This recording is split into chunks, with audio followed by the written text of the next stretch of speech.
Olá, pessoas! Voltamos, enfim, desse nosso recesso, que seria de uma semana, que virou um recesso de um mês.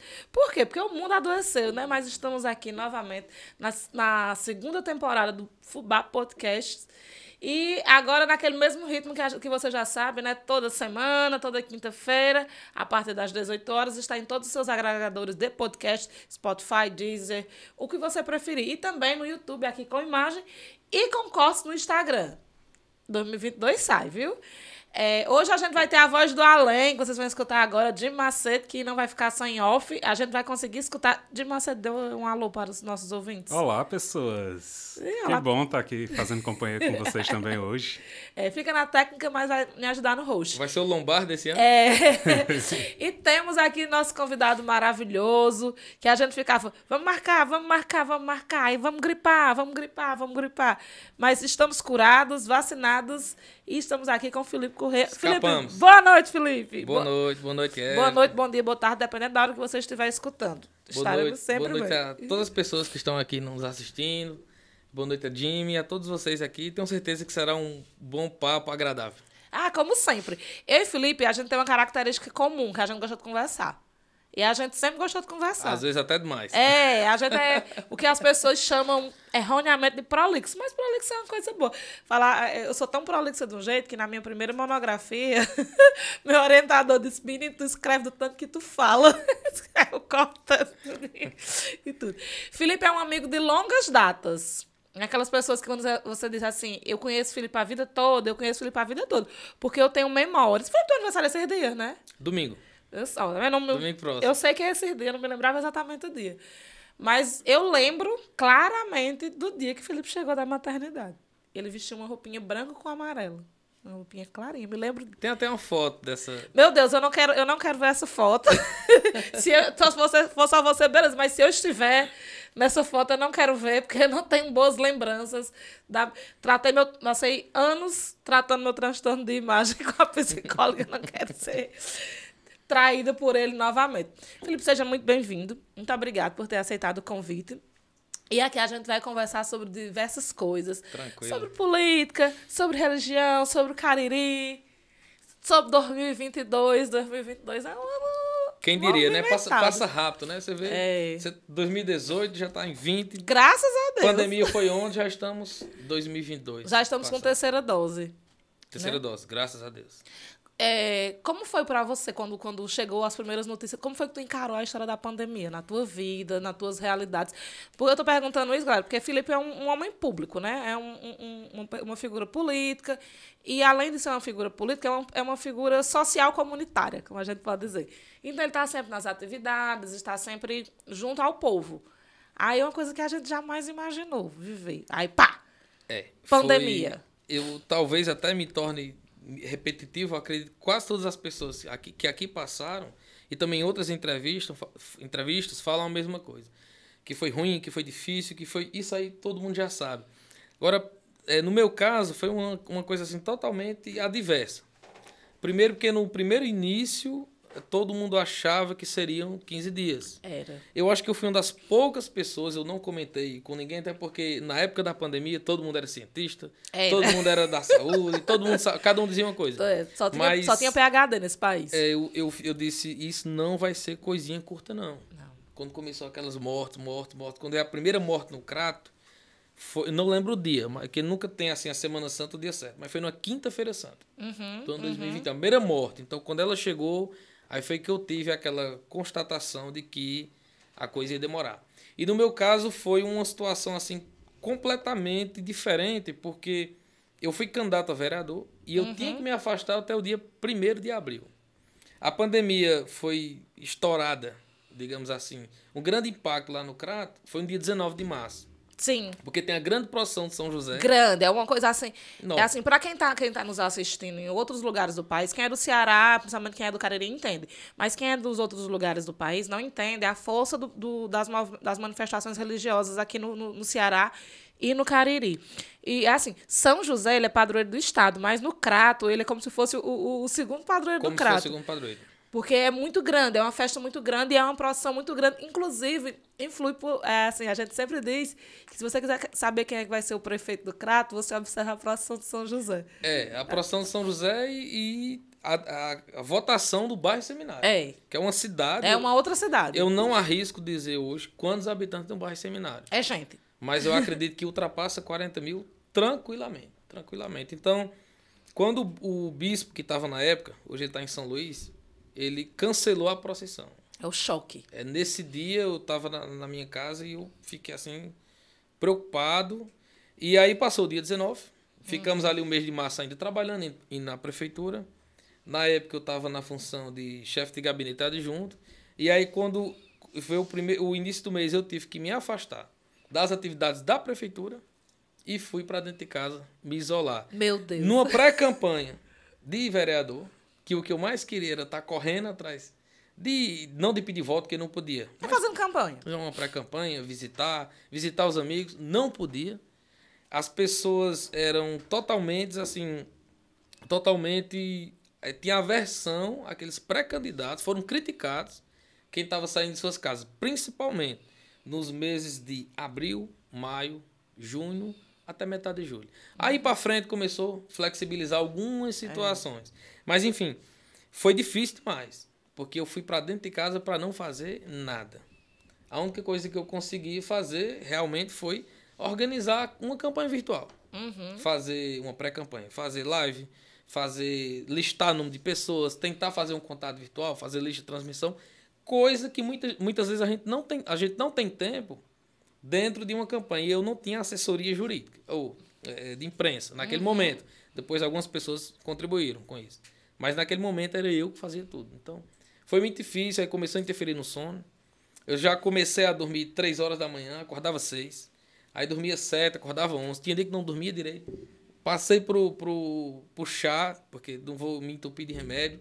E aí, resumindo, abril, maio, junho, julho foi muito difícil.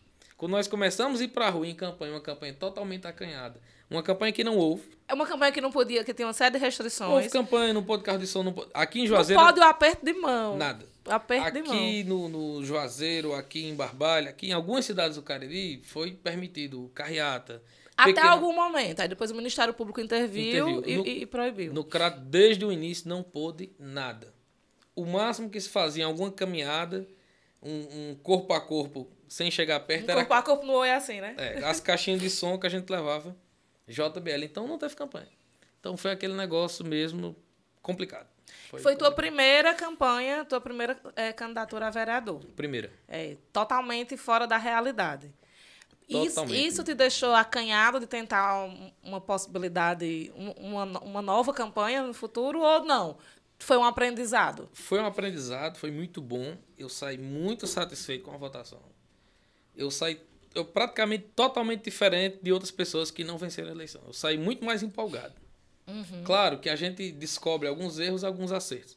Mas vou te confessar uma coisa que eu nunca falei isso em público, apesar de já ter concedido algumas entrevistas. Eu disse na minha casa, eu disse, bom, vou fazer o seguinte, se eu obtiver até 500 votos, eu vou novamente ser candidato. Se eu não... Tu fez aqueles pactos individuais que a gente faz com o Se for de 500 votos para baixo, eu não vou mais. Então, como foi 705, dá para ir de novo. É expressivo. Porque quantos votantes o Crato tem?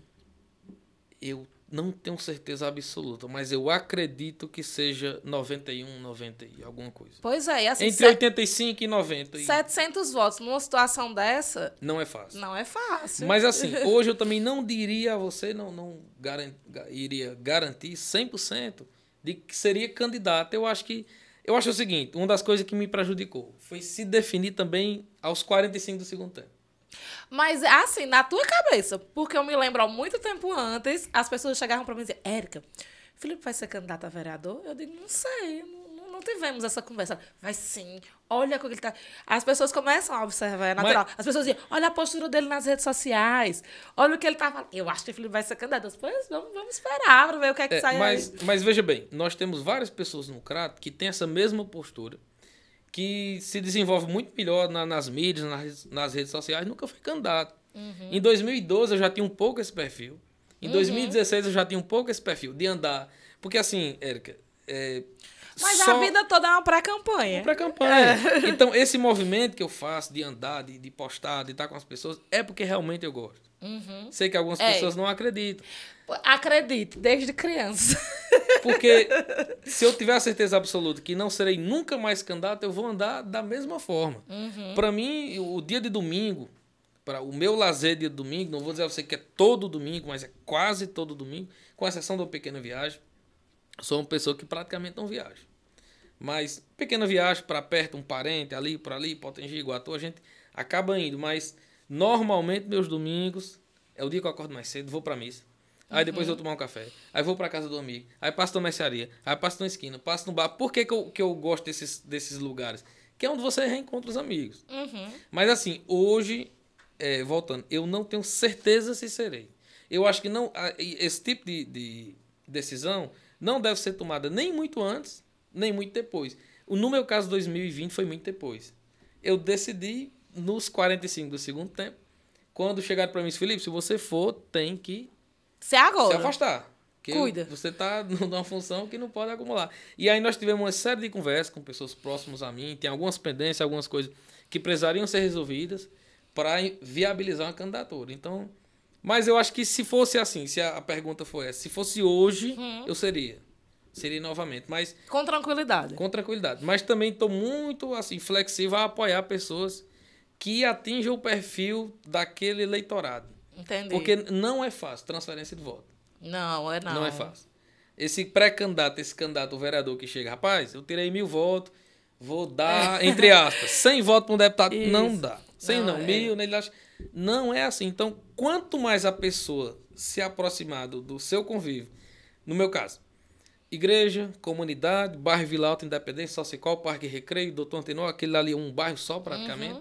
Então, quem mais se identificar ali com aquela realidade próxima a mim, eu iria tender a apoiar futuramente. Mas vamos aguardar, a gente não sabe ainda. Eu ia perguntar se você teria coragem de lançar seu nome para estadual. Nesse momento não é uma realidade. Nesse momento, né? Não é. Tá fazendo o quê? 30, 31? Faço 31 próximo domingo, 6 de Pronto, fevereiro. É muito novo, muito novo. Tem anos e anos de carreira política pela frente. Eu acho, Érica, que tudo é seu momento. E tem coisas na vida que a gente precisa passar. Eu tenho uma característica... É o que eu digo. Eu tenho uma característica diferente. Eu não me arrependo de algumas coisas que eu fiz na vida, até mesmo de erro. Sim. Por exemplo, eu fui seminarista. Eu ia chegar nessa parte, para você contar pra gente essa experiência de ser seminarista. Eu fui seminarista. Se eu pudesse voltar o tempo, os 2 anos, praticamente, que eu perdi, entre aspas, no seminário, Felipe, você vai voltar o tempo, você entraria, eu entraria novamente.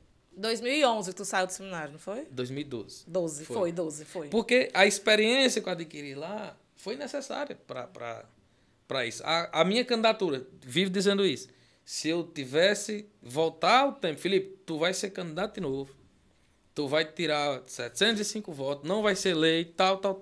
Eu queria novamente. Então, assim, as coisas boas e ruins que acontecem, eu sempre tenho como aprendizado e eu acho que era necessário acontecer. E, assim, tem uma coisa assim, a galera não entende, mas quem tem paixão por política é uma coisa assustadora. Todo ano eu digo, eu não vou mais querer essa vida, eu vou me afastar, esse ano eu vou ser totalmente isenta.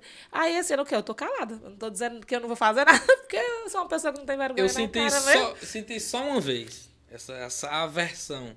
Mas foi coisa de meses. E você foi uma das primeiras, foi na minha casa. Foi na campanha de 2012. Eu tinha acabado de sair de seminário. Não queria misturar as coisas, mas não teve jeito. Foi, não ia misturar com um pouco, tava até aqui o pescoço. Até quando você menos espera, já tá. Felipe, conta aí. Foi coroinha, aí dia as pessoas disseram, Felipe, e se você fosse padre? Como foi a ideia, a história de entrar no seminário? Eu entrei nos coroinhas 18 de maio de 2001. Fiquei lá 9 anos, 8 meses, 5 dias. Essas coisas eu lembro. Principalmente coisa antiga. Eu tenho uma memória boa para isso. E 10 anos de coroinha, você tem uma convivência. Nem todo coroinha tem a obrigatoriedade de ser padre. Mas uma boa parte são. Mas eu tinha vontade de ser padre. Mas eu também tinha vontade de ser político. Eu gostava da comunidade, mas eu também gostava da política, da vida comunitária. Minha dúvida essas duas vontades de ser padre e da política vêm do mesmo lugar? Vêm dessa intenção de cuidar da comunidade, de representar? Tu acha que as duas coisas vêm do mesmo lugar ali? Quando eu tinha 5 anos, em 96, era candidato a prefeito no Crato, Raimundo Bezerra, vice Moacir, Valtinho, vice Fabiola. Era. E eu com 5 anos, eu era o Valtinho, vice Fabiola. Era. Inclusive, eles perderam essa eleição. Perderam. E alguém foi lá na minha casa dizer à minha mãe que me tirasse de uma avenida que eu não sei se era aquela avenida JPB ou se era São José, uma das duas. Que eu passei pra lá, mãe não sabe até hoje como eu consegui um banner de Valtinho. E a carreata de Raimundo Bezerra passando. Eu lembro, Felipe. E eu tava. Deste fato. Eu tava ofendendo, coisa que eu não faço hoje. Eu ofendendo a carreata do adversário. E alguém foi dizer à minha mãe. Com quantos anos isso? 5 anos. E assim, Felipe, ele era pequenininho. Ele era Aí dois sou. Não, mas ele era aquela criança pequenininha, bem branquinho, bem miudinho. Mas ele era espivitado. Muito danado. Ligeiro. E assim, esse tipo de ação do Felipe era...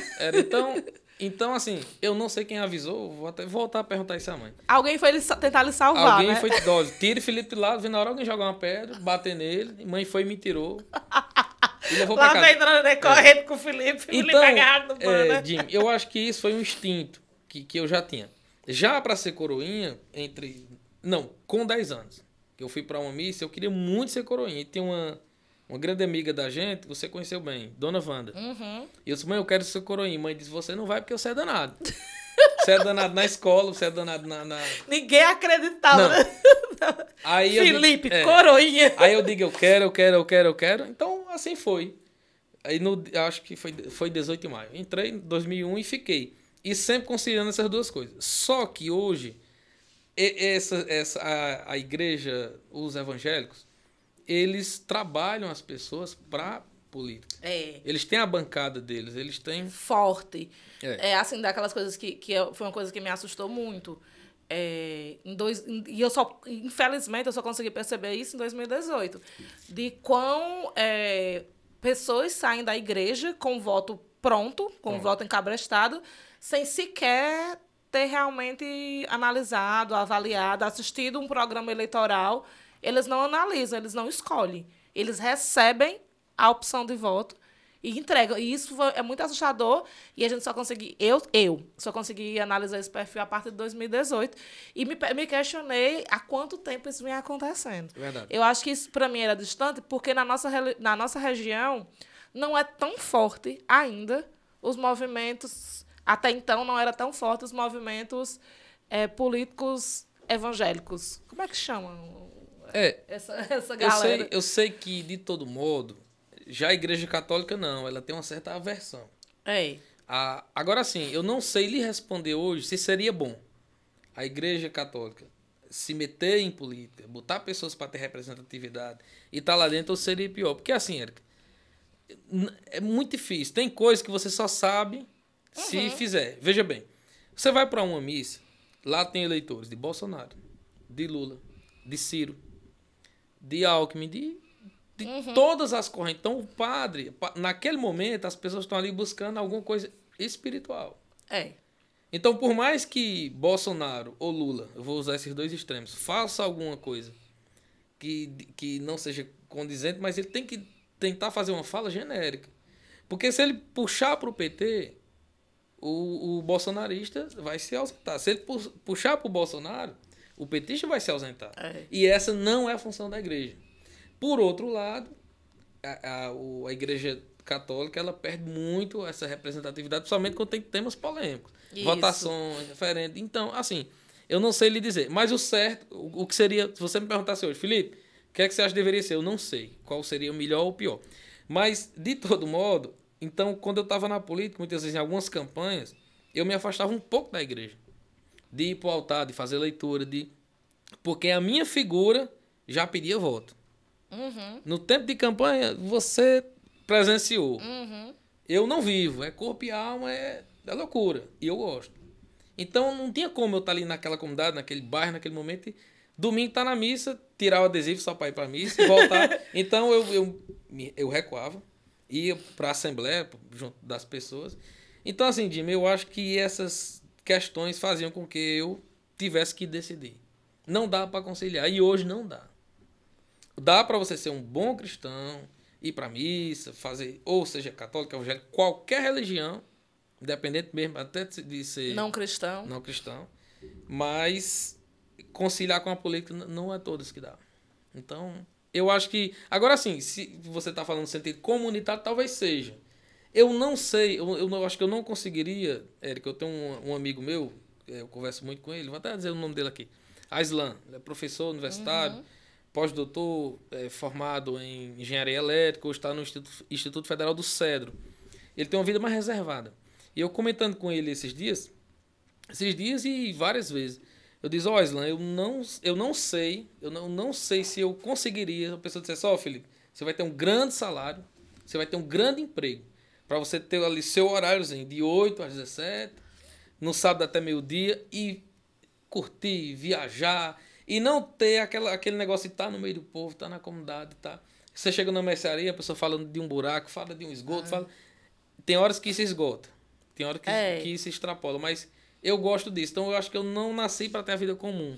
Mas as pessoas não entendem que é natural. Por exemplo, assim, a busca de me disse assim, Érica, eu tenho tanto medo de tu ainda levar uma surra nos cantos, porque eu não consigo me calar diante de nada. Aí eu vejo um problema.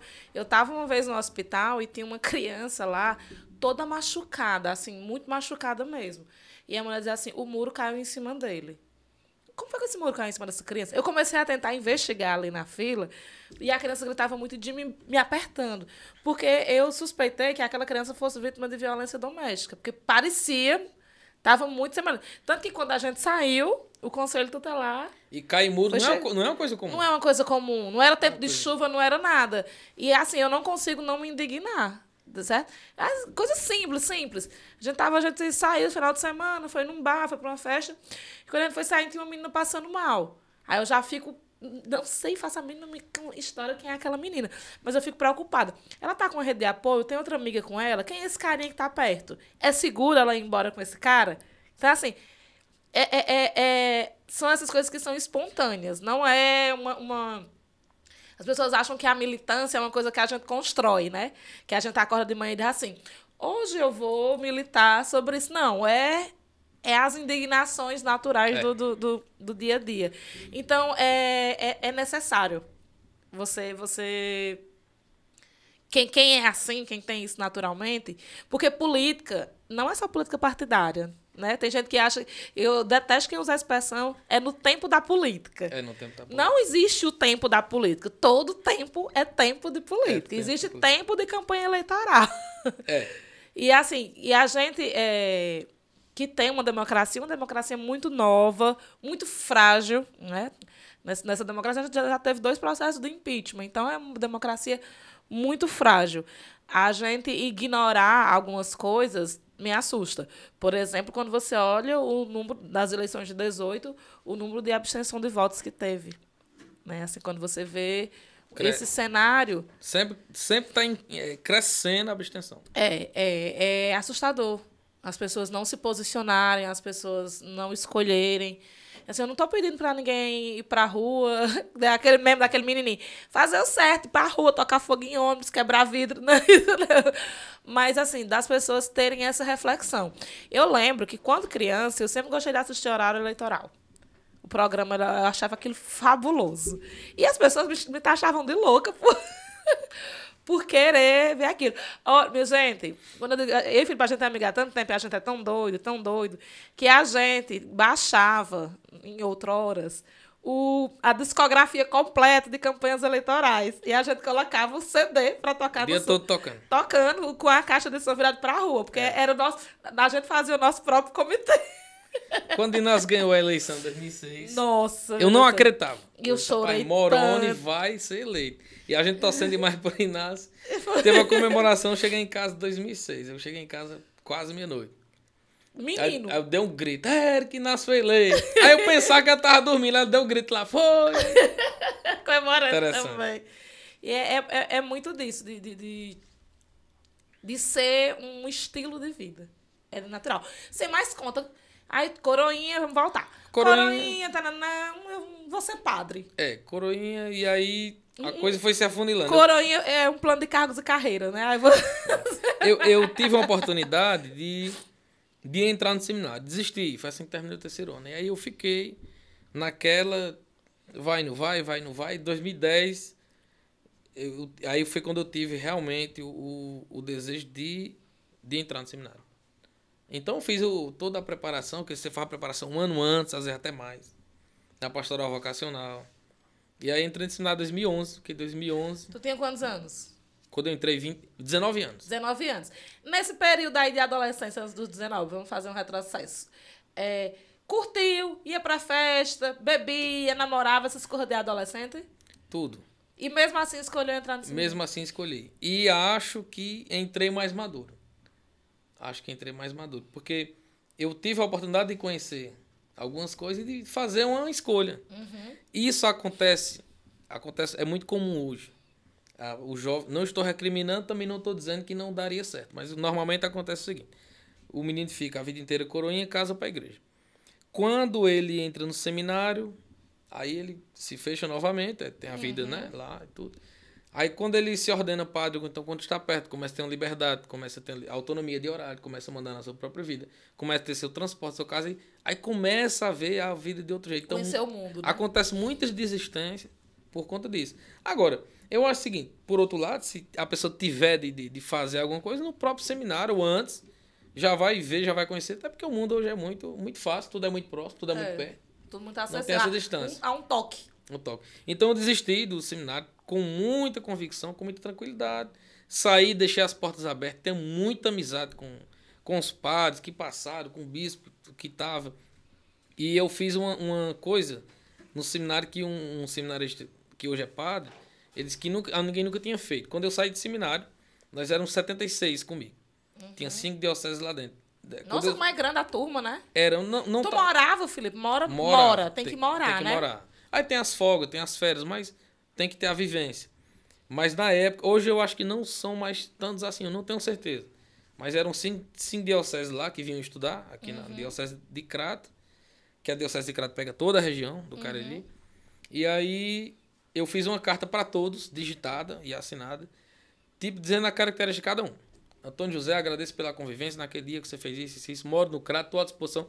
Eu fiz e entreguei a todos. Todos os teus colegas? Todos os seminaristas, os 75. Até os que não eram colegas. Isso é político mesmo. Todos. Mas eles não voltam. Mas eles não voltam no Crato, não. Mas não esquece. Foi uma convivência muito boa. Salgueiro, Iguatu, Petrolina e Cajazeiras. 4 dioceses que estudavam no Crato. E o Crato. E aí eu fiz para todos, porque eu tinha saudade também dos colegas. Hoje eu tenho muitos amigos padres. Muitos desistiram. Muitos até mudaram de religião, mas continuamos com essa. Eu também tenho muitos amigos padres por essa minha vivência de igreja também. Aí eu acho eu fiz a carta. Porque são amigos que foram meus amigos na adolescência. Ricardo, né? Aí hoje é padre. Ricardo. Aldígio foi também? Não, Aldígio não é padre. Não, eu digo, mas ele foi padre. Foi padre e desistiu. Ele foi. Gente muito boa. Muito Gosto boa. muito dele. Enfim, e aí eu fiz para todos e continuei convivendo no seminário. Continuei amizade com todos eles. Deixei as portas abertas, como diz. Foi uma experiência muito boa. Muito boa mesmo. Eu tenho minhas restrições, assim, nem toda a gente concorda. Como na casa da gente, nem toda a gente concorda. Mas eu nunca deixei de transparecer e sempre trato todos bem, enfim. Em relação, só um comentário, essa questão que você fala da política. Esse discurso. A política é o único meio de ajudar as pessoas, mas é mesmo. É um meio legal de você ajudar, muitas vezes com rapidez. Nem sempre você consegue fazer tudo que as pessoas querem. Mas é o único meio, então é uma forma que você consegue. E nos dá muita satisfação. Às vezes a raiva que você teve segunda e terça se paga com alegria na quarta. Isso. Essa questão da Nossa, eu que o diga. Essa questão do tempo de política, faz muito tempo que eu não discuto em rede social, não ataco ninguém, eu não estou fazendo mais isso, não. Eu sou o seguinte, eu posto aqui no Facebook, se eu vejo que a pessoa está só atacando e não tem jeito, eu bloqueio. Eu estou fazendo isso porque senão você é doido mesmo. E aí essa questão. Aí, 2019, tava tendo um asfalto numa rua na Vila Alta. E aí foram asfaltadas diversas ruas lá. Mais de 40. Naquele contexto ali. Uhum. Aí, inclusive, a sargento de Hostel Sampaio. Foi, eu passei lá e vi que a sargento de Hostel foi asfaltada. Aí... Deve juntar uma poeira danada agora. Mamãe ia brigar todo dia. Ficou bom, ficou bom. Aí a mulher chegou e disse, estão asfaltando aí porque próximo ano tem eleição. Aí eu deixei ela terminar de falar assim, bom, se tivesse asfaltado em 2017, aí nesse dia eu não consegui ser tão educadozinho não, mas eu tentei também não. Se tivesse asfaltado, falei sério, sem grosseria, mas falei sério. Se tivesse asfaltado em 2017, a senhora ia dizer que só estava asfaltando porque próximo ano tem ano de eleição para eleger o deputado do prefeito. Se fosse em 2018, a senhora ia dizer que é porque é ano de eleição para eleger o deputado do prefeito. Nós estamos em 2019 e a senhora está dizendo que é porque próximo ano tem eleição. Se for próximo ano, a senhora vai dizer que é porque é ano de eleição. Agora me diga um ano que pode fazer. Ela ficou calada. Não, mas é porque fazem, ficou enrolando. Eu digo, olha... Quebrou o argumento. Se fizer... Não presta. Não presta. Se fizer, também não presta. Então, entre fazer e não fazer, o que é melhor? Aí a vizinha diz que faça. Ela se calou e saiu com raiva. Porque não tem como agradar a todos. Mas E assim, ainda sobre essa história de só fazer no terceiro ano. Muita gente não tem o entendimento de como é que funciona todo um trâmite político para você... Captação de recursos. Captar um recurso. Então, um prefeito que entra hoje e um secretário de infraestrutura começa a escrever um projeto para fazer saneamento ou asfaltar um bairro, é daqui a 3 anos mesmo que esse recurso vai estar em caixa, que a empresa vai estar contratada, que isso vai começar a sair do papel. É muito burocrático. E aí a galera ainda não tem muito esse entendimento, né? Tem não. Não tem. E é aquela história, voltando à fala do tempo de política. A gente não tem educação política. Não. Para ter esse entendimento. Tá? Tem a história, as polêmicas lives de Anitta, que até o presidente Bolsonaro criticou, mas é o que ela disse. As pessoas não sabem. As pessoas não. É tanto, Felipe, essa história assim, você vê quando tem personagens que são eleitos. Figuras que com pouca capacidade de ser um executivo, de ser um legislativo. Mas tem a fama. As pessoas votam por brincadeira. Não levam realmente a sério esse propósito. É essa história da educação política. É uma coisa, é uma batalha que eu travo diariamente na minha vida, e como eu não posso mudar o mundo, eu posso mudar pelo menos a minha casa. Então eu procuro educar meus filhos muito sobre isso. E a gente conversa sobre todos os temas. Todos os temas.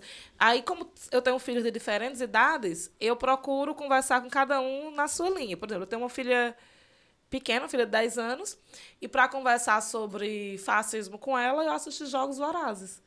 Entendeu? De uma forma mais lúdica, mais didática, mas para que não seja uma pessoa alienada. Que é a coisa que eu digo muito. Eu digo, olha, o maior medo da vida é entrar no Big Brother e me tornar uma pessoa burra em rede nacional. Porque...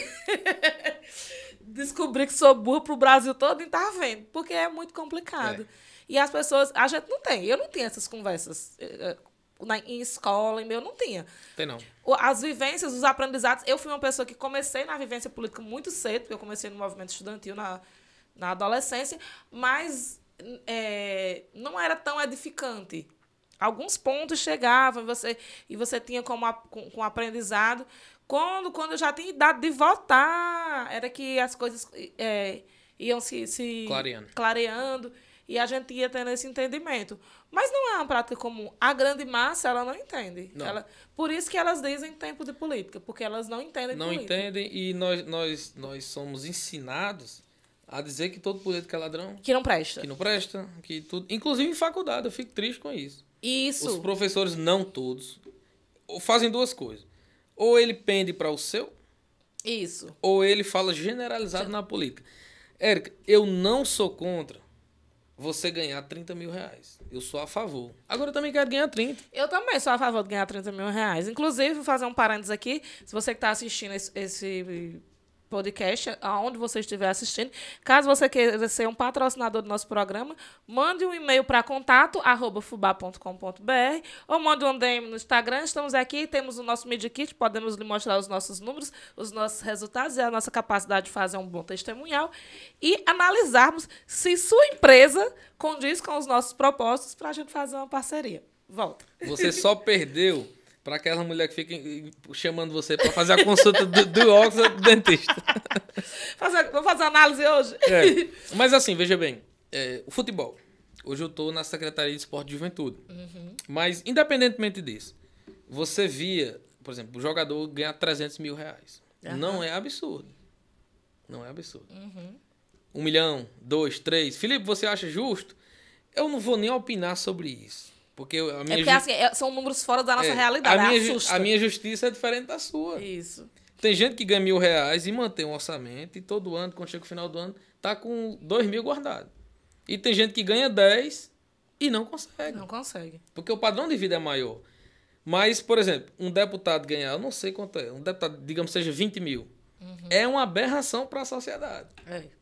É uma aberração. Porque ele é comparado ao padeiro, ele é comparado ao gari, ao professor. Ao gari, principalmente ao professor. Não estou dizendo que ninguém está errado. Mas na mesma situação, na mesma realidade, quando é o jogador de futebol, o cantor, o show, a atração, quando isso acontece, não tem polêmica.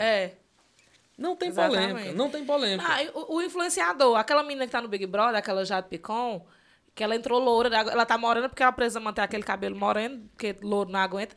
Aquele cabelo dela, que as pessoas questionaram, nossa, que cabelo estranho dessa menina, ela ganhou uma cifra de aproximadamente R$500 mil pra pintar o cabelo de louro pra uma marca. É absurdo, cara. É fora da nossa realidade. Mas ela tem esse poder de influência, a marca conseguiu reverter essa grana que investiu nela. Então é nisso. O que me deixa chateada na questão dos valores dos salários dos políticos é quem não dá o retorno daquilo. Porque, assim, se você foi eleito, você é um parlamentar, você tem um trabalho a fazer, né? Que você é uma pessoa que decide se a gente vai viver bem, se professor vai ganhar salário, se a gente vai ter saúde. É você quem direciona. Aí a galera não executa bem, passa uma vida, a gente tem exemplos aí de famílias inteiras que a profissão... Na política há muito tempo. Né? Há muito tempo, né? De sobrenomes. Aqui na nossa região é muito comum isso, os sobrenomes, os fulanos, né? Que é muito nisso. E a galera entra, não é nem pensando no salário, é pensando no que vai ganhar com a corrupção. Que tem muito nisso. Não são todos, claro que não. A gente tem grandes quadros. Assim, tem pessoas que eu me orgulho muito, que me dói quando não estão em mandatos, porque são mandatos que nos causam orgulho muito. Por exemplo, eu sempre repito isso, que eu digo, hoje em dia, a gente não se preocupa com linha telefônica. A gente liga para todo mundo porque é muito barato, é muito acessível e tudo. E eu agradeço ao meu deputado Chico Lopes, que criou a lei do roaming. Faz muita falta lá. Que faz muita falta. São pessoas que fizeram coisas que realmente revolucionaram, né? E só é possível pela política. Só é possível, exatamente, pela política. Assim, o que me entristece são os quadros ruins. Infelizmente, que algumas exceções... Não são a maioria. Não são a maioria. Na minha opinião, são a minoria. Mas a minoria que contamina. Que contamina. E que faz muito, que estraga muito. Pronto, volto para a religião. Se acontecer um escândalo com um padre, com um pastor, qualquer pessoa, com um espírita, qualquer pessoa, vai contaminar toda a religião. Toda. Exatamente. Toda. E assim, o que me entristece é as pessoas não terem esse entendimento e continuar elegendo pessoas incapazes que não querem exercer o cargo, querem a corrupção. Agora eu tenho uma coisa na minha mente sobre a corrupção. Eu não acredito que existe político corrupto, advogado corrupto, nem médico corrupto. Existe o corrupto. Corrupto. Para onde ele for... Ele vai ser corrupto. Ele vai ser corrupto. Não é a profissão que faz isso dele, não. Que nós temos exemplo de pessoas que já passou pelo judiciário, pela medicina, pela política, em todo canto que passou. Foi do mesmo jeito. É porque não presta mesmo. Mas eu também acredito na mudança das pessoas. É possível, tem gente que muda. Às vezes quando você muda... Não sei se já aconteceu com você, mas já aconteceu comigo. Quando você muda uma ou duas amizades, muitas vezes melhora. Muitas vezes piora, mas muitas vezes melhora. Certas situações, né? Se você fosse preocupar com aquele que as pessoas falam, endoida. Mas eu não gosto de generalizar, mas eu acho que é assim. A questão da corrupção... não tá na categoria. Não. Eu tô aqui, entrei na política, você é corrupto. Não, é o corrupto. Eu tô na política, eu isso, corrupto. exatamente. Eu tô no rádio, eu sou corrupto. Eu tô no médico, é pra onde eu for. Eu acredito que é da Não, pois pessoa. é, assim, eu conheço jornalistas corruptos. Tem. Que me dói muito, assim. Como tem os bons. Não, tem maravilhosos. A grande maioria dos meus amigos jornalistas são maravilhosos. Eu diria 98%. Isso, mas tem um ou outro que é, como diria Jacan, é a vergonha da profissão. E se esse cara passar no concurso dos Correios, ele vai ser lá do mesmo jeito. Isso, exatamente. Onde tiver. E aí eu puxo pra religião de novo. Quem é fiel no pouco, é fiel no muito, enfim. fiel no todo. Mas é muito, muito, muito disso, de verdade. Felipe, e abraçar a pasta do esporte e juventude? Né? É esporte e juventude lá, esporte né? e juventude. Essa experiência, porque você tinha uma função antes, você ocupava um cargo mais de gestão, mais, como é que a gente, de articulação política, né? Era aquela coisa assim. E agora é uma pasta que é mais comunidade, né? É mais próximo. Me conta essa experiência. É assim, uma das coisas mais complicadas do ser humano, que eu acho, é o apego. Nós somos muito apegados. Por isso que a gente sofre com a morte, por isso que a gente sofre com a ausência, com um time as de futebol. time de futebol, com a Copa do... Quando o Brasil, não sei se você sente isso, perde a Copa do Mundo, a cidade fica assim num clima Em luto. tão ruim, dá vontade de rasgar aquelas bandeirolas Que nós passamos um um mês fazendo. Cortando, pendurando. Botando grudo nas mãos, melando tudo. Então, assim, eu acho que essa questão de mudanças é boa. Eu acho boa. É difícil não puxar para a igreja. Vou puxar de novo. Qual é a metodologia? Normalmente, um padre fica 6 anos numa paróquia. Como eu tive muito essa vivência, eu acabo puxando para a religião. Então, o padre tá aqui. O padre que estava aqui no Menino Jesus de Praga, no Juazeiro, era o padre Leandro. Foi nosso pároco lá. Lá na Nossa Senhora dos Pobres, Sagrada Família de lá. Ele quem celebrou a missa de sétimo dia de mamãe. Pronto, ele veio, exatamente. Ele veio pra cá. Ele já tá em Barbalha. Ele já foi de Mangabeira e ele já foi de Aurora. Isso é uma política da igreja? É uma política da igreja. Já para não ter o apego, viver outras experiências. Porque você passa muito tempo no canto, você cria raízes. Eu gosto dessa mudança, eu gosto do desafio. Então, eu trabalho com o Zé Ailton desde o dia 5 de dezembro de 2013, já fez 8 anos. Então, eu estava ali muito próximo dele como deputado e como chefe de gabinete adjunto. E nesse ano surgiu essa missão de ir para a Secretaria de Esporte e Juventude como secretário adjunto. Nós temos lá como secretário o Henrique Henry, pessoa muito boa. Então, assim, o que acontece? Com esse novo desafio, no início dá aquele impacto. Mas eu gostei, estou gostando bem mais do que eu imaginava. Essa questão do esporte e juventude é divertido, tem seus problemas, tem suas questões, mas, do modo geral, Érica, acaba sendo quase a mesma coisa. Você fica tendo a mesma ligação com o gabinete, com o prefeito, ali com a secretaria. Você absorve mais, sua preocupação fica ali 60% na secretaria e fica 40% em outras atividades. Eu não deixo de receber diariamente pedidos, áudios, reclamações, como eu recebia antes, eu não paro de ajudar. Porque eu acho o seguinte, eu fui oposição há muito tempo. É tão bom ser oposição. E fácil. É fácil demais. Né? Eu digo todos os dias isso. Eu digo, que saudade de ser oposição. Mas assim, quando a gente tá na oposição, que a pessoa pede uma coisa, é uma besteira. A gente faz um bichão. Porque muitas vezes, lá em casa, meu pai e minha mãe vão por saúde, marcam exame, fazem tudo. E é uma dificuldade que as pessoas têm muitas vezes é preguiça. Muitas vezes é o comodismo de achar que não consegue, ou aquela cultura de dizer, não, se eu não tiver uma pessoa lá dentro, eu não consigo. Mas quando a gente é oposição, a gente diz assim, não, eu não posso porque eu sou oposição. E muitas pessoas, quando entram na administração, quando entram na gestão pública, para de atender telefone, para de responder, vira as costas. Eu acho que essa não é a função. Então, por mais que eu esteja na Secretaria de Esporte e Juventude, digamos que você estivesse na cultura, enfim, Érica trabalha na prefeitura. Felipe trabalha na prefeitura. Então, nós estamos lá para servir. Eu acho que se não tiver a capacidade de servir, se não tiver a paciência, se tiver lá só por necessidade de receber o seu salário, não é o lugar. Tem que se doar, tem que ir atrás, tem que correr. Felipe, domingo de manhã não tem isso. Não tem isso. Não existe, não tem. Não existe. Não tem hora. Se quiser uma folga, vá para a serra, desliga o celular. É a única maneira.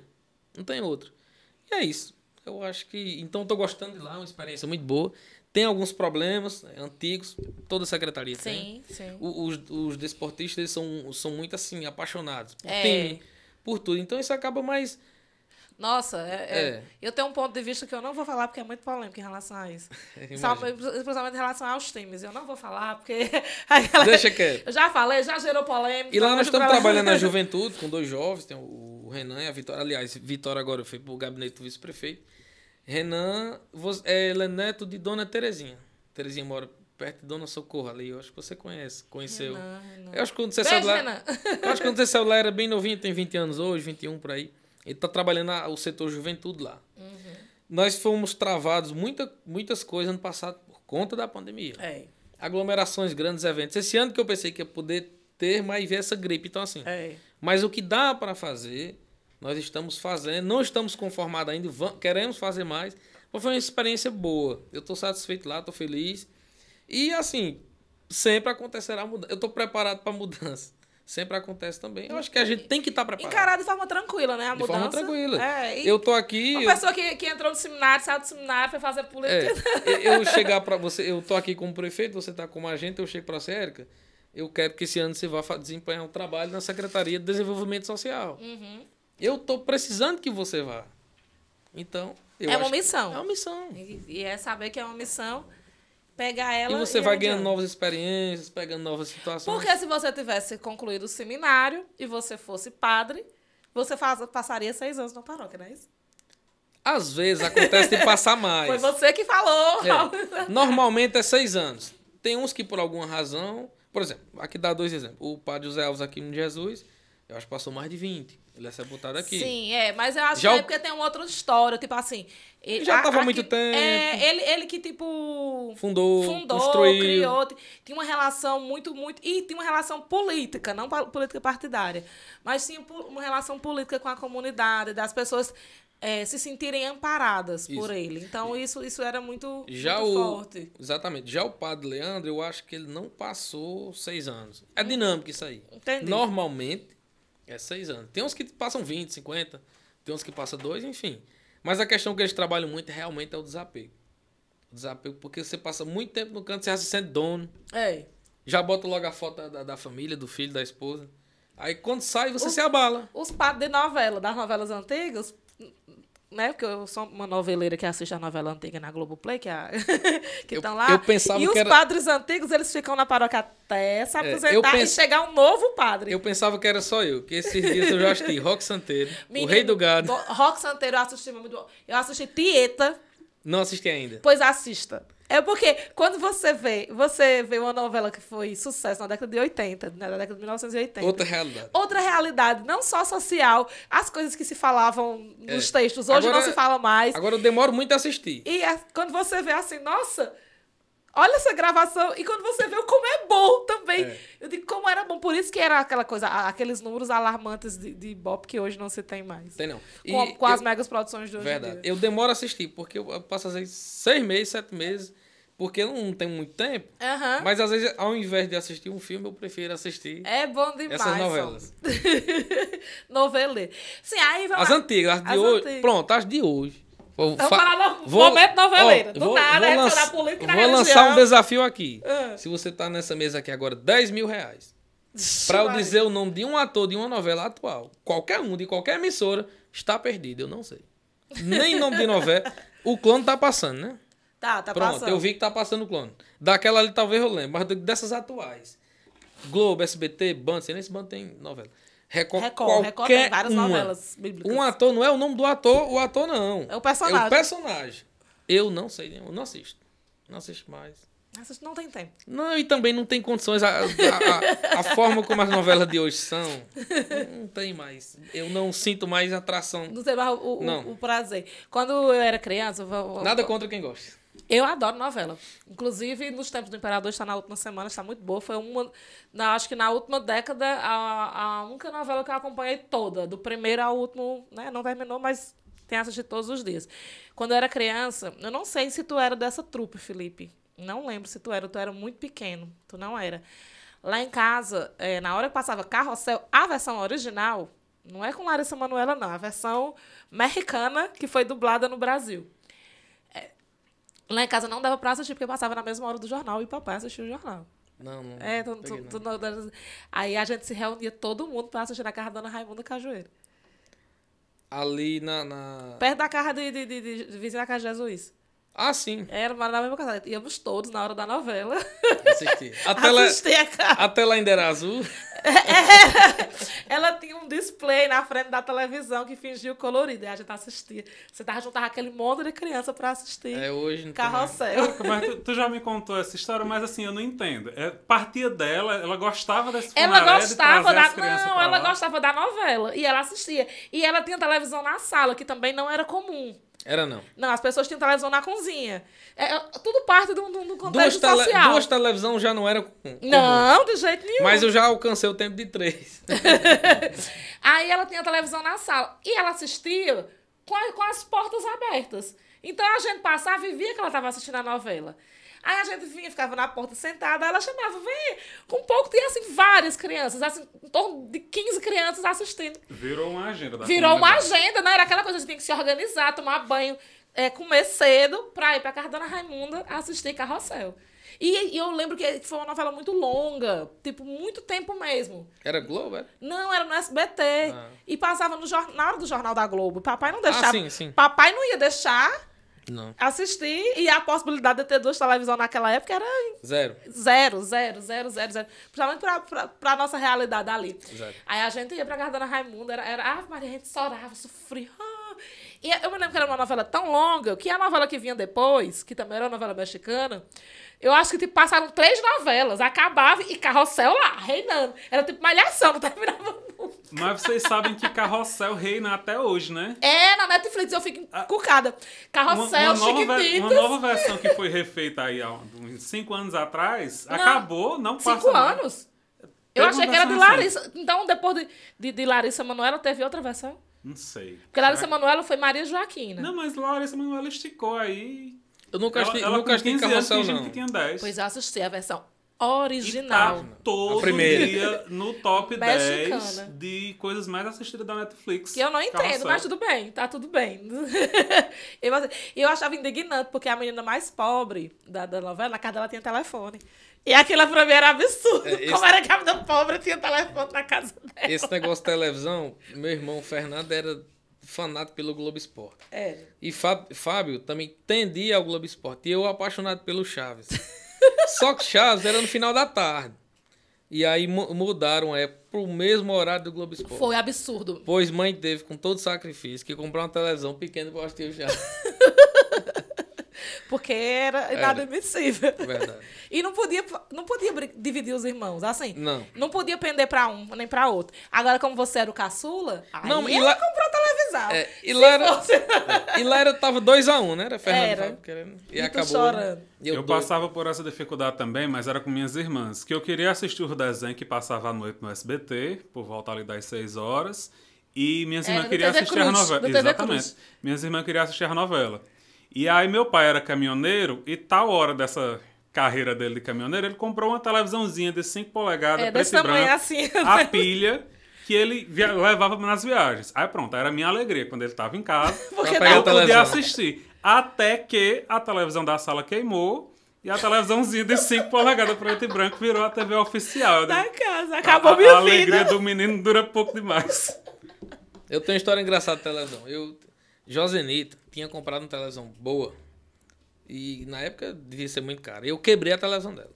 Felipe, eu já falei várias vezes. Hoje ele é essa pessoa calma, tranquila, um gestor público, por causa do seminário. Então, assim, os 2 anos de seminário transformou ele nisso. Porque se nem a mãe dele não queria deixar ele ser coroinha e ele quebrou a televisão da vizinha, por aí vocês tiram. Minha gente, se eu for contar aqui todas as histórias que eu lembro de Felipe... É bem danado. E aí eu até conversando com... Não, só um parêntese. A gente já contou a história hoje de que tua mãe não deixou e contar a história de tu fugindo pra ir pra carreata ofender a oposição. Foi. Contar a história agora da A televisão. da televisão foi o seguinte. Eu quebrei a televisão de Josenita. Josenita é a esposa de Jesus, que é meu padrinho de crisma. E eu sou muito amigo deles. Valéria e Vanessa, uma ligação muito forte. De vida muito inteira. tempo, Valéria é apenas 15 dias, É. mais nova. Cresceram juntos. Foi. E aí eu quebrei a televisão dela. Você imagina aí, naquela época, dificuldade de comprar as coisas. Eu quebrei a televisão. Também não lembro como foi, não. Eu nem lembrava dessa história. E aí Josenita proibiu. Agradeço, Josenita, por isso. Josenita proibiu de dizerem à minha família, para não desagradar. E eu não parar Não de criar andar uma lá, crise, não né? criar... Já pensou uma situação dessa? E aí depois, muito tempo depois, foi que ela contou essa história, eu contei a mãe, enfim, ninguém sabia. Só eles lá e abafaram essa história, mas eu quebrei a televisão dela. E tu não sabe nem como foi que tu quebrou essa televisão? Não lembro não, era coisa de criança. De menino danado. Não lembro não. Se eu virei por cima dela, não... De criança que precisava ser amarrada na beira Ela da conta mesa. não sei se é. O pessoal lá que morava lá lembra, mas eu não lembro como foi. Sabe o que quebrou? Certa vez, na casa de Felipe, tinha um portão de grade, assim, na frente, assim, que eram uns desenhos, assim, bem bonitos. Eu tô com essa grade na minha casa, onde eu tô morando hoje. Tu levou a grade pra Não, tu? meu irmão Fernando levou.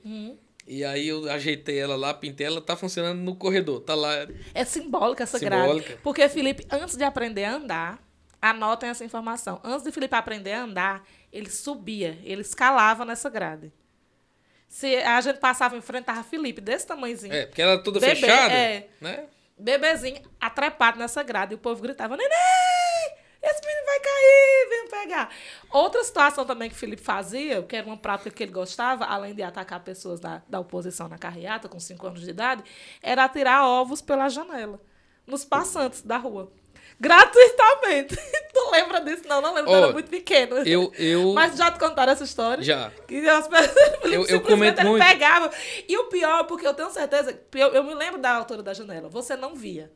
Você só jogava. Só jogava. Porque mesmo que tu subisse no sofá, a partezinha que ficava aberta era alta. Tu não conseguia enxergar quem era que estava lá embaixo. A vítima... Quem desce só. Eu comento muito com Carol, minha esposa, ia mandar um alô pra ela. Nosso filho deve nascer agora em abril. Que conversa, Felipe! Você não sabia? Eu não sabia! João Gabriel. Ai, que Final lindo. de abril pra início de maio. E ela me conta que é muito danada. Era muito danada. Meu Deus do céu. Eu disse, olha... O que será de João Gabriel, Brasil? Se puxar a mim, o negócio tá feio. Interessante, eu não sei, Jim, eu não sei se você sabe desse fato histórico. Até os livros de história estão errando muito nisso. Porque na casa de Érica foi o único lugar que Pedro Álvares Cabral descobriu o rato. Você sabia dessa história? Conta tudo que eu não vou conseguir, não. Eu era professora do Felipe. Mãe tentou várias pessoas para ser professora minha de reforço. Todas desistiram, inclusive ela. Ninguém aguentava, não. Aí eu tava assim de costas, na casa dela tinha um quintal. Eu tava de costas e ela de lado assim. Aí passando. Aí ela disse... Pedro Álvares Cabral descobriu... Quando ela descobriu, ia passando um rato no quintal. Foi enorme. Aí ela disse... Mas foi na hora. Pedro Álvares Cabral descobriu o rato. Aí eu disse... O rato. Aí ela disse... Não, o rato. Ele ficou repetindo isso por semanas. Rapaz, ele contava a todo mundo. Não tem como esquecer. Até hoje eu conto. Mas enfim. Não, tem outro fato que eu sei que tu não lembra. Numa aula de ciências, que era sobre o sistema digestivo. Aí tinha que narrar todo o processo do sistema digestivo. Mastigar, engolir, não sei o quê. Aí eu dizia, pronto, Felipe, qual é o último ponto, Felipe? E eu não queria falar, porque eu sabia que tu ia render. E mamãe perdeu a paciência. Que era para dizer o reto, né? Vamos lá, não sei o quê, estômago, qual é o último ponto, Felipe? Aí tu... Intestino, não sei o que, e não dizia. Arrodeando. Aí mamãe perdeu a Não lembro, paciência, não. aí ela gritou, Felipe, e tu achou isso fantástico? Tu achou isso maravilhoso? Aí foi, esqueceu a história do rato e começou a contar Não, essa essa eu não lembrava. Essa história do É porque assim, a gente processo muito digestivo, criança... era. 6, Ele 7 anos... achou muito fabuloso, mamãe. Vinha alguns flashes, né? Vamos, Felipe. O alimento é colocado na boca, mastiga, Passo a engole, passo. passa pelo esôfago. Pronto. Felipe, qual é o último ponto, Felipe? Não sei o que. Dizia, aí eu já sem paciência. Aí a mamãe, Felipe, pelo amor de Deus. Já E ele riu, pronto. Acabou a aula. Era sempre assim. Acabava a aula. Voando mais aquele tempo. Eu gosto muito daquele bairro ali, daquela rua. São coisas que a gente não encontra em outras... É. Era nisso, das pessoas serem muito íntimas, das pessoas Muito. se conhecerem de verdade. É como eu lhe falei, a questão do apego, nada é pra sempre. Hoje nós não temos mais lá Dona Lucila, Dona Zefinha, não tem. As pessoas vão falecendo, vão... Dona Maria das Neves. Dona Maria das Neves vai mudando, mas São João, toda casa uma fogueira em frente. Isso não existe mais. Não existe mais. Então, Não tem, não tudo tem mais passa, nada. né? São passa. fases. Exatamente. Nós fazendo campanha política na porta de casa também não existe mais. Tá mudando as modalidades e depois da pandemia, as políticas, comício para lotar com pessoas hoje, não se faz mais comício. Não é porque não se faz, é porque não dá gente. Não dá gente. Não vai, Primeiro não pode mais ter o forró, não pode mais ter a festa. Não pode o showmício. Showmício. E era muito nisso. Felipe, vamos falar aqui, vamos fazer... A gente já tá no tempo? Pronto, vamos conduzir aqui para o final para a gente falar de referências, né? Como você disse, você é um homem da igreja, né, da comunidade, e um homem da política. E tem pessoas que lhe inspiraram, porque eu sei... Valtim ainda é vivo? Pronto, eu estava dizendo um dia desse, eu disse, meu Deus, no dia que Valtim morrer, vai ser um evento no Crato e Felipe vai sofrer. Na minha cabeça, foi o primeiro grande nome político que tu se encantou. Valtim tem 93 anos. Já bem vivido. É. Um grande revolucionário, eu digo muito. Quando eu vejo as ruas estreitas de Juazeiro, eu dizia, Valtim tinha que ter sido prefeito, era de Juazeiro. Foi um prefeito... que alargou as ruas do Crato tudinho. Valtim foi um prefeito que o Crato teve, que foi vice-prefeito de, eu não sei o ano, de Pedro Felício, foi prefeito 10 anos consecutivos. Numa época que o mandato foi de 6 anos. Era de 6 anos. Não sei porquê, mas teve uma época que foi de 6 anos. E ele pegou essa época. Eu acho que na época... Só que ele não foi consecutivo. Ele foi, aí botou um candidato, que não podia reeleição, e retornou à prefeitura. Aí foi prefeito, sempre foi uma figura pública, é uma figura praticamente folclórica no Crato, né? Verdade. Eu não sei se ele ainda frequenta, mas ele frequentava as praças com seu bolso de notas de R$1. Eu acho que ele frequentou assim ainda até 2016, 17. Depois ele ficou com algumas limitações e hoje ele anda pouco. Parece que antes da pandemia, a doutora Carmen contratou um motorista, anda com ele, passeia, mas depois da pandemia, eu acredito que ele está bem resguardado. Mas é uma inspiração para você? Com certeza. E fora Valtim, da política? Vá, pode dizer aí nomes. Olha, minha maior inspiração da política é Zé Ailton. Eita, olha aí. E aí eu sou suspeito... Rasgou a seda pro chefe. Eu sou suspeito de falar. Eu gostaria muito de falar isso. Hoje é aniversário dele, né, inclusive? Hoje é aniversário dele. Hoje, no dia que nós estamos gravando, é aniversário do... Mandar os parabéns pra ele. Eu já encontrar com ele. Mas assim, eu gostaria muito de fazer esse comentário depois que ele saísse da prefeitura. Depois que passasse tudo isso, eu tenho até vontade de fazer alguns registros.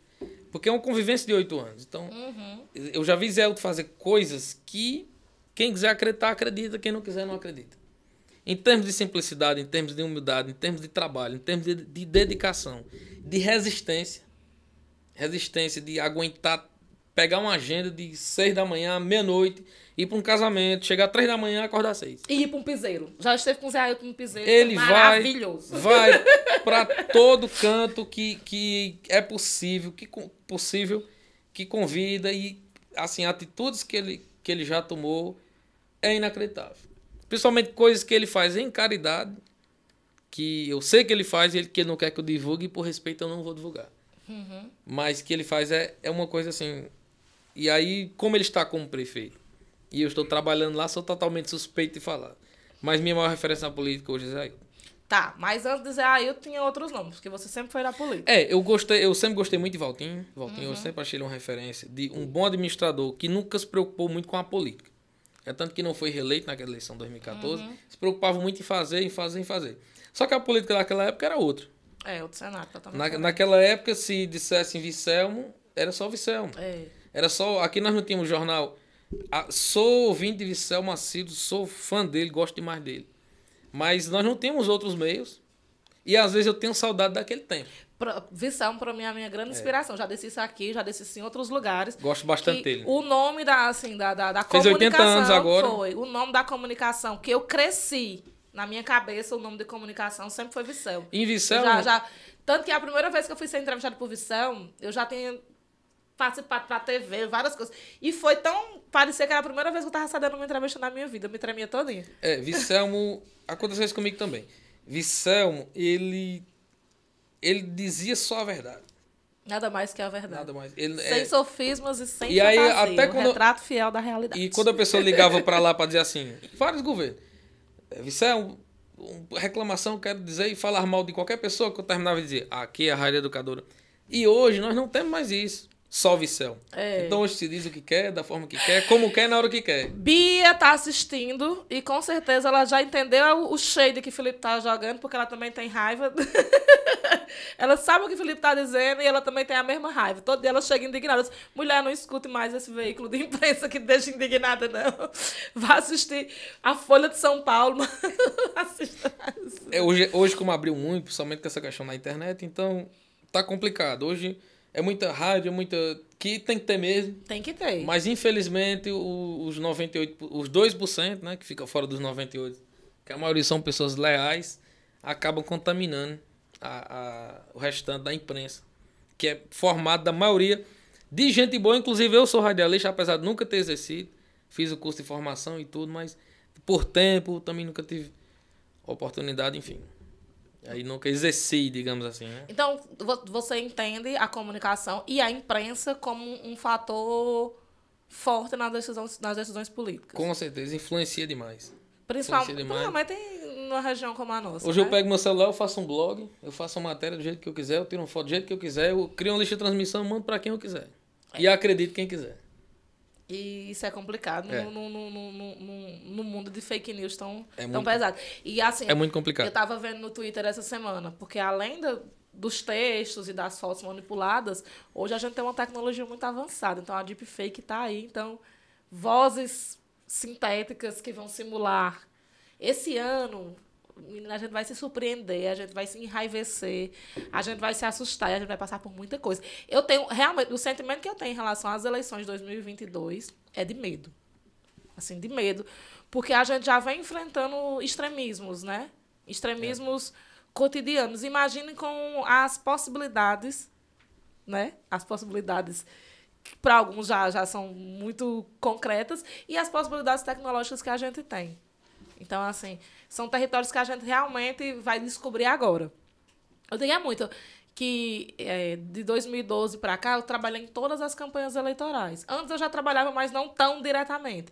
Mas de 2012 para cá eu não fiquei... Sempre eu digo, eu não vou trabalhar. Aí tô lá... Começa a campanha, eu tô lá. E, assim, por exemplo, era tudo muito diferente. Em 2012, o Facebook, falando do digital, que é minha área de atuação... Iniciando. Mas o Facebook era muito forte. Tanto eu me lembro que a gente fez ações que surpreendiam as pessoas se assustavam. A gente Não se falava em Instagram? Não, nem existia. Até porque o Instagram ele foi criado só para Apple primeiro, né? Só pegava em iPhone. Nem todo mundo tem iPhone. Então, era essa história. E era muito forte o Facebook, os grupos do Facebook. As coisas aconteciam nos grupos do Facebook. E a gente, inclusive...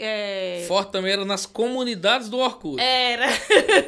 A gente se envolveu num processo judicial porque a gente foi acusado de fazer ações que a gente não tinha praticado e o juiz não sabia nem como penalizar. E a pena da pessoa que perdeu, né, as acusações contra a gente foi nos mesmos grupos que ela estava acusando a gente ir lá diariamente escrever uma nota de retratação, porque não tinha jurisprudência para a comunicação digital naquela época. E aí a gente vê essa crescente e o WhatsApp e as massificações das informações e essa possibilidade de você ter um veículo de imprensa, você tirar do dia para a noite. Em 2016, eu me lembro, nossa, apareceu tanta coisa que você... Em 2016 já tinha o Instagram forte, já tinha os mecanismos de WhatsApp, de grupos, de transmissão. E 2018 foi esse rebosteio grande aí, o WhatsApp tendo que fazer intervenções. O Brasil é tão atípico nisso que... Chegou a parar por causa de determinações. Exatamente. Coisas que não acontecem no mundo inteiro. Não. Por que é que não pensam nisso? Porque não pensam nisso porque não acontece no resto do planeta. Só acontece no Brasil. Então, como só acontece no Brasil, tem que criar legislação específica para o Brasil. Assim... Aí compromete, porque, por exemplo, plataformas como o Telegram, os russos não vão responder, eles não vão obedecer, eles não vão derrubar, eles estão pouco se ligando. A gente que lute. Fala, voz do além. Porque a tecnologia ela avança a passos larguíssimos, isso, né? Então, todo dia uma novidade. A cada 2 anos se redesenha totalmente o cenário. Só que é o contrário quando se trata do entendimento da tecnologia pela galera do jurídico, a galera do legislativo. Então, tem um lapso muito grande. Hoje está sendo debatido leis que já praticamente foi superado, não tem mais como legislar sobre aquilo da lei. Enquanto está surgindo problemas, como a questão do deepfake, dos áudios falsos, né, feitos por computador. Voz artificial. Vozes artificiais, coisas desse tipo, que sequer é conversado ainda sobre legislar sobre isso. Porque demora muito para as regulamentações. Então, isso que eu disse. Eu me lembro que o Marco Civil foram anos. Aí quando vai aprovar, já está obsoleto, já nem se pratica mais aquilo, já mudou, já cresceu, já evoluiu. Então, o que atrapalha muito é esse arrastado. E para fazer o mal é ligeiro. Para ajeitar, menino, bote tempo. A gente já pode ir para as considerações finais, direção? Estamos bem? Felipe, sim. Felipe, e seus anseios para o futuro? Zé Ailton termina o mandato dele o ano que vem, né? 2024. Não se reelege, né? Porque ele já é reeleito. Aí, como é? Tu tem vontade de continuar no Crato? Tenho. Você vai ser vereador, né? Eu tenho... Assim, isso não é pré-campanha, é só apesar de não ser apegado, a gente nunca pode dizer nunca, né? Mas eu não tenho vontade de sair do Crato. Tu é apegado à Vila Alta, Independência e adjacência. Não, diga assim, apegado no sentido de mudança de cargo, dessas questões. Então, por exemplo, tá um dia fora da função pública, da prefeitura, normal, vai acontecer. Pode demorar, pode não demorar, não sei. Eu quero muito estar sempre no Crato, mas a gente não sabe, né? A gente não sabe. Então, vamos esperar Zé terminar o mandato dele, terminar esses 2 anos, esse ano agora de eleição. E aí a gente não sabe. A gente não sabe como é que vai estar o cenário em 2024. A coisa muda muito. Às vezes você faz uma previsão hoje e a previsão acaba mudando, enfim. Como você estava falando em referências, a gente acaba criando referências novas. Tinha pessoas que você tinha como referência, você acaba tendo uma decepção. Eu acho que decepções mesmo a gente não tem forte com os nossos pais. E às vezes, não os pais, mas alguém da família acaba... Ninguém agrada a todo mundo.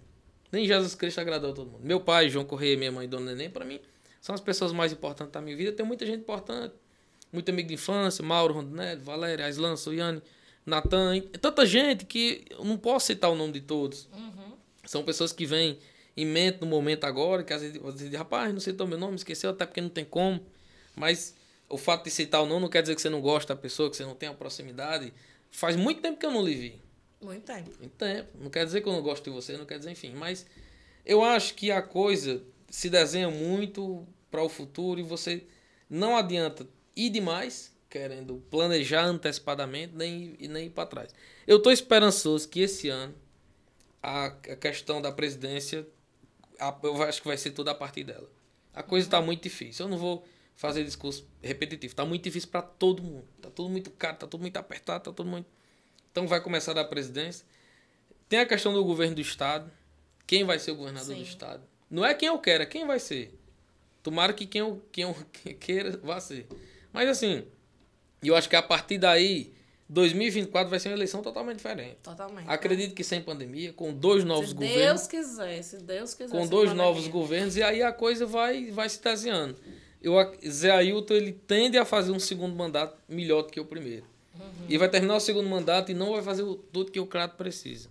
E se ele tivesse 20 anos, ele não faria. Não tem quem faça. Porque a cidade vai crescendo, vai se desenvolvendo, o povo vão construindo em locais proibidos e vai acontecendo problema. E a gente tá para resolver esse problema mesmo.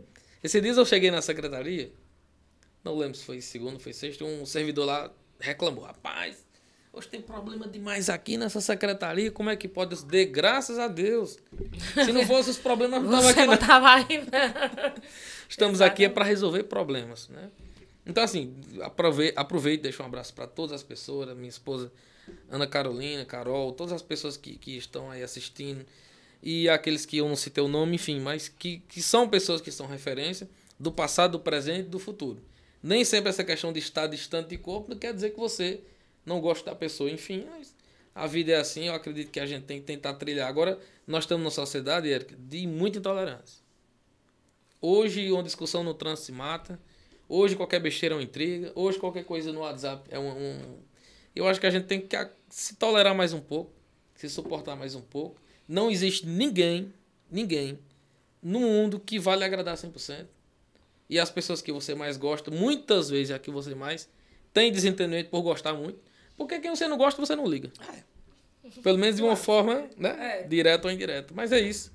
Tô com muita esperança de dias melhores, mas eu acho que tudo parte dessas eleições. Então, galera, se você tá aí escutando a gente, lembra aí, seu título tá atualizado. Se não tiver, procura o cartório eleitoral, regularize seu título. Eu acho que tem como fazer isso digitalmente. Transfira para um lugar que você realmente vai votar. Não deixe de votar. Veja as pessoas próximas a vocês. Às vezes a multa é R$4, então resolva. Não deixe R$4 lhe impeça de contribuir realmente com a mudança desse país. Que a gente tem falando desde o começo da nossa conversa, que é a única forma realmente não tem outra. De resolver com isso. Então, assim, votem. Votem certinho. Tem até uma campanha, né? Eu prefiro pagar a multa. É você lavar as mãos. Olha, alguém vai governar. Alguém vai governar. Se Juazeiro do Norte, Crato, Barbalha, vou parar aqui nessas 3 cidades, tiver 10 mil eleitores, for 2 pessoas votar, quem essas 2 pessoas votar? Exatamente. Vai... Que quem se omite tem que aceitar a decisão do outro. Exatamente. É exatamente isso. E eu acho que o bom da vida é você aproveitar aquilo que as pessoas têm de bom. Não existe pessoas só com defeitos. Existe, Felipe. Tem mas gente que é só ruim mesmo. Mas tem alguma coisinha de bom. A gente tem que procurar, porque senão você não consegue viver. Não consegue viver. Então, Mas tem opções. Eu me lembro, uma das minhas maiores revoltas de 2018 é as pessoas terem polarizado em 2 nomes, sendo que tinha 14. Era 14 ou era 11? 11. Candidato a presidente? A presidente. Muito. Pois é, tem muitos nomes. As pessoas não quiseram escolher. As pessoas aceitaram o nada. A imposição, aquela questão toda, enfim. Mas é isso, vamos trabalhar, vamos pra frente. Felipe, como é que a gente te acha nas redes sociais? Quais são teus arrobas? O meu é Felipe Correia Crato. Felipe Correia Crato. Pronto. Facebook Felipe Correia Crato. Pronto. O Twitter eu uso pouco. Até é tão bom o Twitter. Bom. É o melhor jornal que existe, né? É rápido, ligeiro. Eu amo, eu sou twitteira. É Felipe Correia Crato também. O nome só era Felipe Correia, mas tá cheio de Felipe Correia. Inclusive tem ali... Quem são esses Felipes Correias? Aí eu coloquei o Crato, pra tentar ficar um pouco mais diferente. Mas é isso. Então... Pronto, então eu só tenho a siga agradecer. Felipe nas redes sociais, sigam o Fubá também, me siga, Érica Souza em todo canto você me acha. Tem rede social que nem eu uso, mas eu vou lá e crio @ só pra saber que sou eu. Felipe, muito obrigada. Eu que agradeço. Por ter vindo, por ter conversado, por ter se disposto. Que encontros como esse sejam mais contínuos na nossa vida. Vamos vir depois, quando for mais pra frente. Falar sobre outras coisas. Se a gente for falar tudo que tem vontade, de tudo que passou e mandar abraço pra todo mundo... Não dá não. Aí não dá, tem que ser de outra oportunidade. Agradeço a você, Érica. A nosso Lombardi aqui, Jim. Ele vai aparecer quando? Não, ele fica só... Ele não vai aparecer. Não, vou ficar aqui atrás das câmeras. Olha, no meu Instagram, hoje, eu vou divulgar a foto dele, viu? Brincadeira, vou respeitar... Até o episódio anterior, nem minha voz ninguém conhecia. Vou respeitar seu anonimato. Seu anonimato. A identidade secreta. É você, daqui a pouco a gente bota a cara aí. Você, Lombardi e o Sombra do SBT. Vou ajeitar a minha cara. Se tiver mais bonitinha, a gente vê. Pois é isso. Se você chegou aqui por causa de Felipe, então a gente é uma galera bem legal. Siga a gente. Se inscreva se você estiver vendo pelo YouTube. Se inscreva também se você estiver vendo pelo seu agregador de podcast favorito. Estamos em todos. Spotify, Deezer, Google Podcast. Estamos em todos eles. Acompanha a gente toda quinta-feira. Voltamos. Hoje é o dia da retomada da nossa temporada 2022. Todas as quintas-feiras, às 18 horas, estreamos nessas plataformas. E se você quiser se comunicar com a gente, só ir lá no Instagram ou no Twitter, @FubáOficial, que a gente é bem carinhoso e responde todo mundo, tá bom? Eu recebi uma mensagem, Érica, e só reforçar o abraço para o Rondinelli, o Mauro, pessoas muito, muito próximas a mim. Tudo. Pedindo alô. Bem como também o Natan, enfim, todas as pessoas, né, que são ligadas na minha situação, ligada à igreja, ligada à política, ligada... É muita gente, muita gente que a gente conhece. E a gente não consegue manter contato com todos. Mas as redes sociais tá aí. É só tá aí pra isso. Manda um likezinho que a gente já sabe, já se comunicou. Esses dias teve o aniversário de Valério e Valério tava com Covid. Aí compraram um bolo lá, nós fizemos os parabéns online. Online. Teve muito. Nessa pandemia só o que teve foi festas online. Festas parabéns online. Pois é isso, pessoal. Obrigada e até semana que vem. Valeu! Valeu!